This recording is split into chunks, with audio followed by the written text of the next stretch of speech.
Hi everyone, Luke here from Weekend Tour Pros, and today we're reviewing this, the TaylorMade Tour Response Striped Golf Ball, the world's first golf ball that looks like it's wearing a high-vis jacket. Is it just a gimmick or can it help you with your golf game? I'm going to put that to the test today. Now, this ball has been designed this way according to TaylorMade to help us with three things. In our short game, it's designed to help us with our alignment, so lining up our putts, and also giving us a bit of feedback on the putting green. Does it roll end over end? Is your putt rolling end over end? And also to see the spin on those chips around the green as well. They also claim it can help you with increased visibility out on the course, trying to find it. We're not going to put that to the test, but what we're going to do instead is test the golf ball performance on the long game against the #1 ball in golf, the Pro V1, or in my case, the Pro v1x. So let's head down to the putting green, start with the putting and the chipping, and see if this really can help you to line up your putts and hole a few more.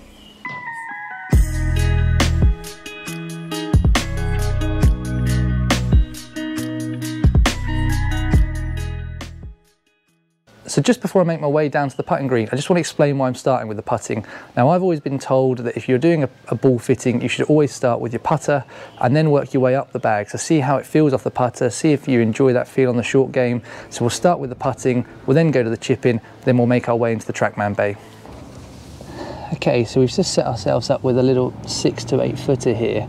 And what I'm going to try and do is just go through my normal routine. I haven't hit this putt yet, so it's just going to be a case of seeing what happens with the line on the first couple and then adjusting from there. First impressions, feels really easy to line it up out the hole. I don't know if it's a combination of all the different lines and the yellow stripe, but it feels really easy. Let's see what happens when we hit that first putt.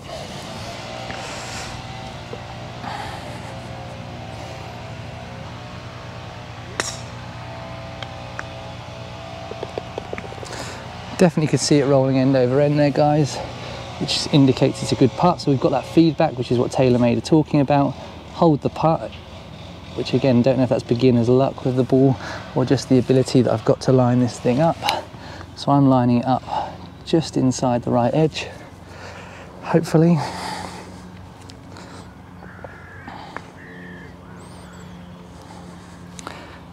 Again, let's see what happens second time around.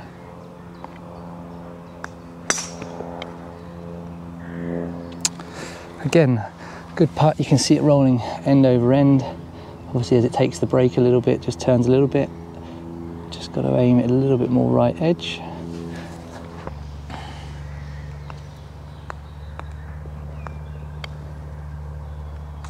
Unfortunately just rattled it through on that line. What I just want to talk about now is a little bit about how it feels. So it's obviously one thing, it kind of helping you in terms of how it looks. Second thing I want to talk about is how it feels.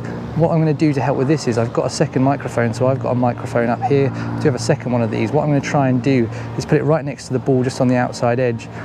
And then hopefully, if I can be as quiet as I can, you might be able to pick up a bit of that sound as kind of ball and putter connect. And hopefully it'll sound really, really nice. And hopefully you'll be able to pick that up down the lens and decide if it's a sound that you like when you're putting.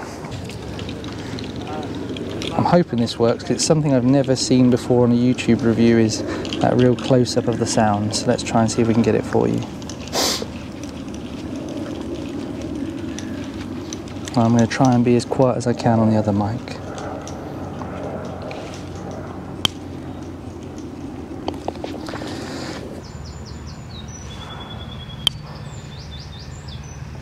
That one hit that a little bit harder, definitely did sound a little bit clickier.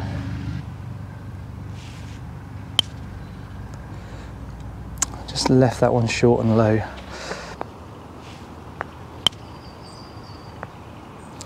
Best part of the lot, you can definitely see that rolling end over end. Hopefully that's picked up the sound of the golf ball really, really close. I'll try and really amplify that noise for you so you can pick it up. But yeah, first impressions in terms of putting, definitely find it really easy to line it up, which is something that I really enjoy. Definitely someone who uses a line on the ball normally, like I said earlier, so finding it really easy to line up. Definitely feel like I'm getting that feedback with the putting as well. So definitely can see that ball rolling end over end on the good putts, which is really kind of reassuring to see. What we're going to do now is take it on to kind of chipping, see how it feels off the face, also see if we get that feedback of the ball going through the air as well. So just line up a couple of chips and we'll see how we get on. You can definitely see the spin as it goes through the air, so that is one thing. With the stripes there, you do definitely can feel that sort of visual of the backspin. But yeah, as a first chip, not the best, but just getting used to the shot and the lie at the moment.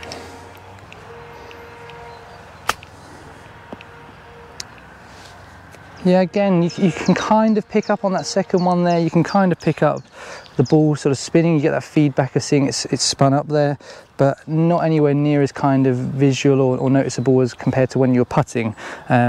Didn't feel too much different on that second one to just using a regular ball, but let's hit a few more. Let's see what we think. Still not hitting hard enough. Come on.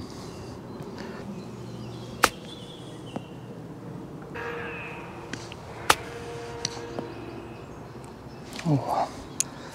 Okay, so that's the putting and chipping part of the video done. What we're going to do now is head over to the Trackman bay and put this golf ball to the test side by side against Pro v1x and see how the numbers compare.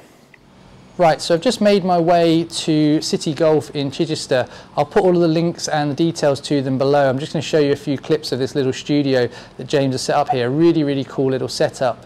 And what we're going to do while we're here is we're going to use the Trackman facility that we've got in front of us, and we're going to do a comparison between the Pro v1x, you know, the benchmark of golf ball, the Pro V1. I'm using the X because it's the more kind of suitable ball to my game, versus the Tour Response Stripe. And what we're going to do in this section is we're going to go through 4 different comparisons.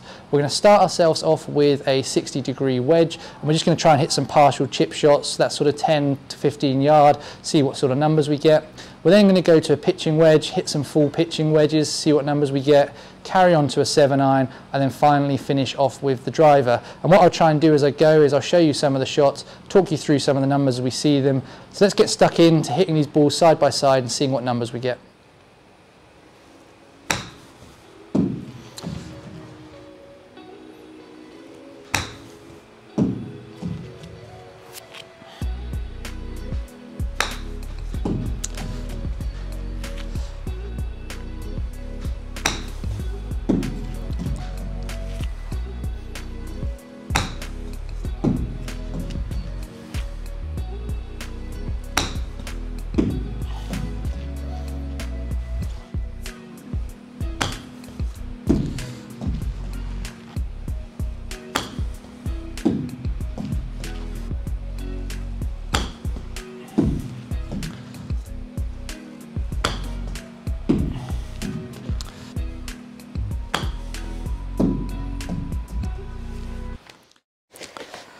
Okay, so we just finished the 10-yard shot, and what I'm going to do is I'm going to start by showing my Pro V1x numbers, and then we'll show you the Tour Response numbers, and then we'll just talk a little bit and compare the numbers. So starting off here, we've got a 35-degree launch angle with the 10-yard chip shot, and we've got a spin of 3,400 there or thereabouts with the Pro V1x. In terms of the Tour Response Stripe, we had a slightly higher launch angle on average, but again, really, really similar. And we also had a slightly lower spin number. Now, I always think when you're doing reviews of short shots, normally your strike overrides it. And I actually felt that as I was getting a little bit more confident, hitting a few more shots in the bay, I did strike the second bunch of shots with the Tour Response a little bit better, which is why you're seeing that carry number of 13.7 up versus the Pro V1 that was down at 11.7. Now, interesting observation there is if I did strike them a little bit better, I would have expected the spin to be a little bit higher, but it actually is still a little bit lower than the Pro V1x. So something for us to look at as we move through the video. And just to show you that dispersion circle, you'll see the evidence there that I was hitting the Tour Response just a little bit further. Okay, let's move on to the pitching wedge now and see what numbers we get with that.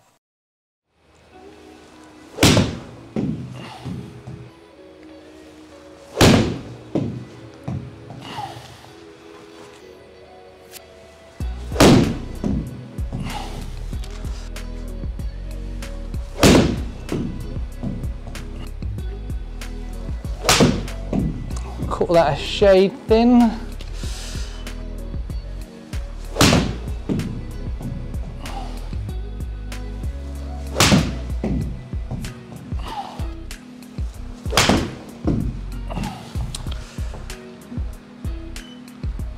Oh, big pull.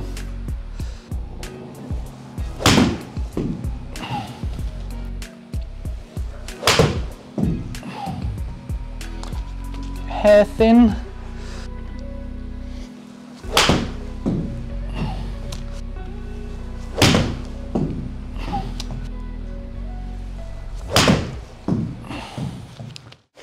Okay, so starting again with the Pro v1x numbers, just as a baseline, we've got 116 yards on the carry, which is smack bang where I would expect my pitching wedge number to be.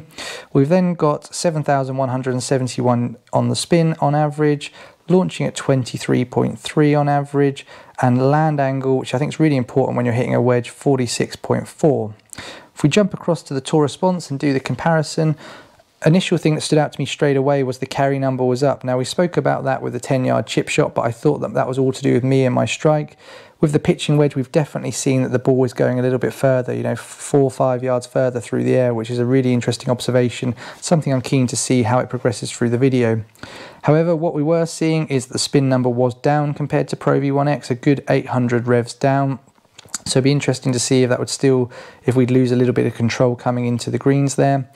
We were launching at a really similar angle, and we were coming in at a very similar land angle. So kind of an interesting trade-off there of that little bit of extra distance versus a little bit less spin on your ball. If we just show you the two trajectories side by side, again, you can just see the evidence there of both of the balls launching at a very similar angle and descending at a very similar angle too. You'll also see there's one really bad shot with both of the balls. The traces are actually almost on top of each other there on the first shot that didn't, sorry, on the shot that didn't go very far. I think that's impacted a little bit of the consistency or sort of standard deviation numbers that you saw at the bottom of the last page as well. Interestingly, I did have a slightly tighter dispersion hitting the pitching wedge with the Pro v1x than I did with the tour response stripe. However, I think that's just because we've got a really small sample size here. I think if you gave me 50 balls and a pitching wedge with both of them, we'd see very similar numbers, very similar dispersion circles at the end of it. Let's go up to the 7-iron and see where we go from there.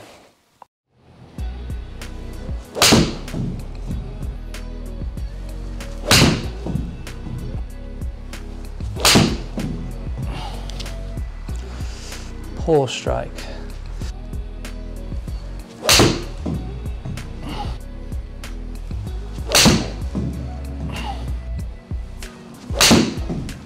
That's going to be another pull draw.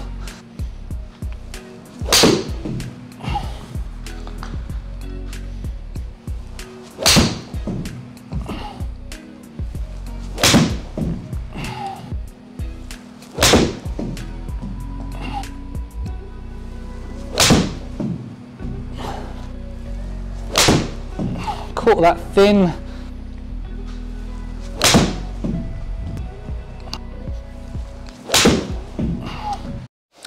Right, 7-iron done, and let's just give you those Pro v1x numbers again, just to baseline ourselves. Carry number of 151.2, again exactly where I would expect my carry number with a 7-iron to be if I was out on the golf course. Spin just under 4,800 revs. Launching at 15.1, that is quite low, and you'll see in a second it's because I was hitting quite a lot of pull draws on the day, and that was obviously impacting the launch of some of those 7-irons, and it also impacted that land angle, which was coming in at 37.3. Moving across to the tour response stripe, again, we've seen this now a couple of times in a row that the carry number is up. This one's jumped up quite a bit. We're talking about kind of 6-7 yards extra carry with the 7-iron, which really surprised me and made me kind of open my eyes a little bit when I saw it. In terms of the spin, that is down though, 3,762. That is a good 1,000 revs down on average with a 7-iron. As someone who hits a lot of 7-irons into greens, par 3s, and as my approach shot into par 4s, the ability to be able to hold that green is really important to me, and I am worried that if I lost 1,000 revs of spin, I'm not sure if that would offset the increased distance that I would be getting. In terms of the launch angle, it is a little bit higher, and you'll also see that the peak height as a result and the land angle is a little bit better as well. I think what you'll see in a second is that's because I was hitting a lot more straight shots with the tour response than I hit with the Pro v1x, and that might be why. So I would need to do a little bit further testing here just to compare those two balls with a mid-iron and see if actually there is some performance gain in terms of launch, peak heights, descent angles, which maybe offsets that loss of spin. Just showing you the trajectories on the side view here, again really similar. I love that kind of window that you can see though with the tour response stripe, how consistent that launch funnel is of that purple line, and again you can obviously see the ball was going a little bit further. And just to show you that kind of bird's eye view of the dispersion, you can see here that I hit like 5 real quite big pull draws with the Pro v1x, which was impacting that launch and that land angle. Right, let's move up to the driver and see how the big stick performs.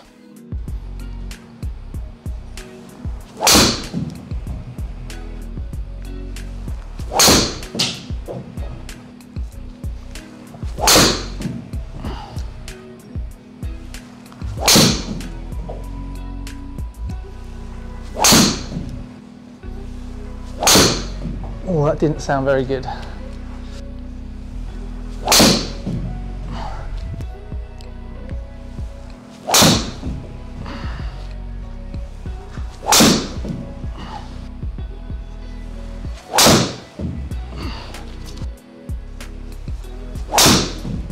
Really try to start that down the left. Oh, I've managed, but I've left the face wide open. It's not come back.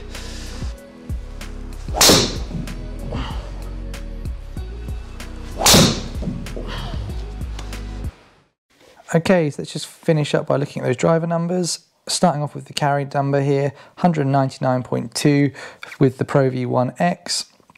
What you'll see is I was achieving that with a 1.43 smash. What I must say is that the club head speed of 90.9, and you'll see a very similar number on the tour response in a second. That is a couple of miles down for me if I was just doing a pure driver test or a driver fitting, obviously as a result of me hitting a lot of shots to make this video.